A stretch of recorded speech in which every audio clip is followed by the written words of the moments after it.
Lambo's World of Sports featuring Sideline Sports Network. All right. I'll be at the game this weekend. All right. Virginia Tech versus Wake Forest in Blacksburg. Like I said, great atmosphere, great fans. This is a 3:30 kickoff. The fans will be great. I will be there early on time. Not only that, Virginia Tech is coming off a loss against Florida State in a blowout. Both of these teams are coming off losses. Wake Forest is coming off a loss against Clemson, which was a very close game. They only lost by 5 points, so their defense is doing something great. My only concerns for this game is that run defense for Virginia Tech is just god awful. I mean, the run defense has been a problem like this since like week 2 in Purdue, and then also the Marshall game has pissed me off. And I thought we had a chance to compete against Florida State. We were already down by 5, and then we just didn't have any hope. Now, according to Brent Pry, Kyron Jones is the starter going forward. Thank God. Grant Wells is still somewhat hurt with that ankle injury. He's still somewhat hurt, but Kyron Jones is starting going forward.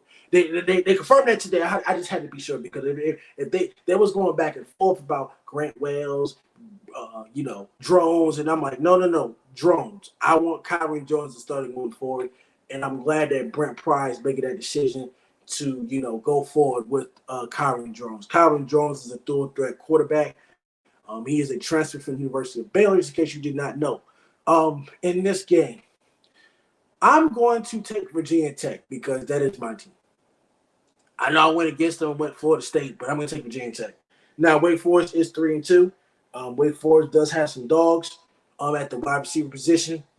They have Jamal Banks. He's their leading receiver. I think their quarterback is so slightly consistent. We don't want to sleep on him as well. Mitch Griff's sophomore. I think he's done a very excellent job. His QBR is bad. It's 112th in the league, but I think Wake Forest is all about running the ball a little bit. But you have DeMond Claiborne. He's their leading rusher as well. Averages at least 3.2 yards a carry during conference. We need, as Virginia Tech, Tootin, all right? Use Tootin more in the run game. Use Tootin and Kyron Jones in the run game more effectively. Tyler Bowen, your job is still on the line. I don't think you're a great play caller. You called a great game against Pittsburgh, and then when it came to Florida State, you didn't know what the world to call. Now I understand Kyron Jones needs to work on some accuracy stuff, and I get it. He needs to read the field first before he starts running. But we just have to, get Jalen Lane involved as well. He's a senior. We need to give him the ball more as well. So it just comes down to basically time of possession. Virginia Tech has lost 4 of the last 5 games. Like I said, this game is sold out, and Virginia Tech is at 2-4. They're 1-1 in conference play, and it's just funny how Virginia Tech sells out tickets and we're 2-4.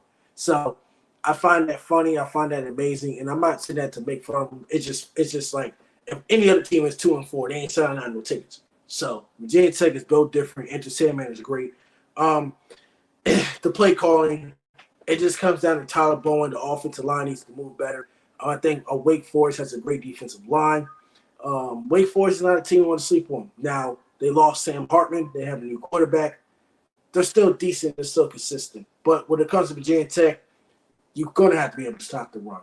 Now, you stop the pass pretty great, but we can't sleep on these Wake Forest wide receivers. Like I said, I'm taking Virginia Tech to win this game. I will be in attendance for the game. There will be some game film on Totem Pole. And, of course, MattPatt will be on there as well. He will be at the game as well. So I will somewhat meet him at some point in time.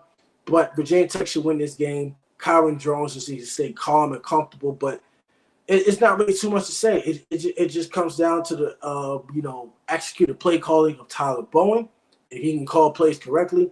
And the offensive line. And, of course, that defense, the run defense is god awful. So we'll have to figure that out. Virginia Tech does win this game. I'm very confident that it will happen because those are my boys. So next game will be another SEC matchup we'll talk about. This is Lambo's World of Sports. We'll talk about the SEC matchup, Auburn versus LSU. The LSU defense is awful, but Jaden Daniels is doing great. We'll talk about that in the next episode of Lambo's World of Sports. We will catch you